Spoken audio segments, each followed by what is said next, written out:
네, 주한 미군의 규모를 현 수준으로 유지하는 내용을 담은 미국의 내년도 국방수권 법안이 연방 하원에 이어서 상원도 통과했습니다. 매년 발표되는 이 법안에 주한미군 관련 내용이 담긴 건 5년 만인데요. 워싱턴 연결해서 자세한 내용 들어보겠습니다. 정호윤 특파원. 네, 워싱턴입니다. 미국 안보 정책의 설계도 격인 내년도 국방수권 법안이 하원에 이어 상원 문턱까지 넘었습니다.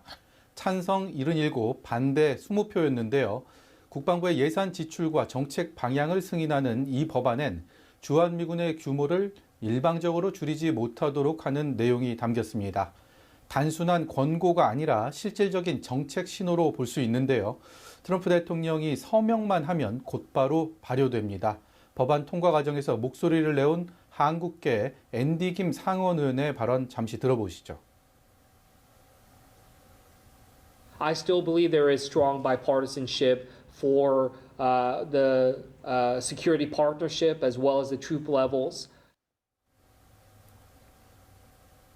법안엔 주한미군을 현 28,500명 미만으로 감축하는 데 예산을 사용할 수 없다는 문구가 포함됐고요. 한미연합사령부의 전시작전 통제권을 미군에서 한국군으로 이양하는 과정에서 양측의 합의가 반드시 필요하다는 내용도 담겼습니다.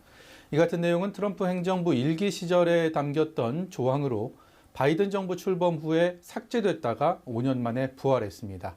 주한미군 문제에 대한 사전 견제와 통제를 강화하려는 입법적 대응으로 풀이되는데요. 다만 미국 국가안보에 부합하고 한국과 일본, 유엔군사령부 동맹들과 협의를 거친다면 주한미군의 조건부 감축이 가능하다는 꼬리표를 남겼습니다. 한편 법안엔 주한미군뿐 아니라 유럽에 주둔한 미군을 일방적으로 감축하는 것에도 제한을 뒀고요. 공해상에서 선박을 공격할 경우 편집되지 않은 영상을 의회에 의무적으로 제출하도록 했습니다. 네, 한편 트럼프 미국 대통령이 잠시 뒤에 대국민 연설에 나섭니다. 어제 갑작스럽게 연설 계획을 알렸는데요. 연설에서 어떤 이야기를 할까요? 네, 연설은 약 3시간 반 뒤인 우리 시간 오전 11시에 백악관에서 시작됩니다.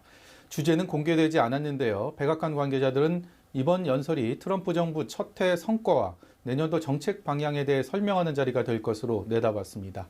전 세계를 상대로 한 관세 정책과 철저하게 미국 중심으로 운영한 안보 정책의 성과를 강조하는 동시에 집권 2년차 목표도 언급할 것으로 전망됩니다. 트럼프 대통령은 자신이 재집권하면서 미국이 위대해졌고 유례없는 황금기를 맞았다고 기회가 있을 때마다 강조해 왔죠. 그런데 트럼프를 바라보는 최근 미국 국민들의 시선은 더없이 냉랭합니다. 경제 분야, 특히 높은 물가에 대한 비판이 거세지면서 지지율 하락으로 이어지고 있는데요. 최근 치러진 크고 작은 선거에서 트럼프 대통령의 공화당은 연전연패하며 싸늘해진 민심을 체감했고요. 각종 여론조사마다 대통령 지지율은 연일 최저치를 찍는 상황입니다. 하지만 트럼프 대통령은 국민들이 경제 문제로 고통받고 있는 건 자신이 아닌 전임 바이든 행정부 탓이라고 책임을 돌려왔었죠. 잠시 후 있을 연설에서 어떤 입장을 취할지 관심 있게 보시면 좋을 것 같습니다. 오늘 트럼프 대통령은 시리아에서 이슬람 국가 극단주의자로 추정되는 시리아군의 공격으로 숨진 미군 병사 2명과 민간인 통역사 시신의 운구 행사에 참석했는데요. 특별한 말 없이 행사 내내 침통한 표정을 지었고 지금은 백악관에서 대국민 연설을 준비하고 있는 것으로 전해졌습니다.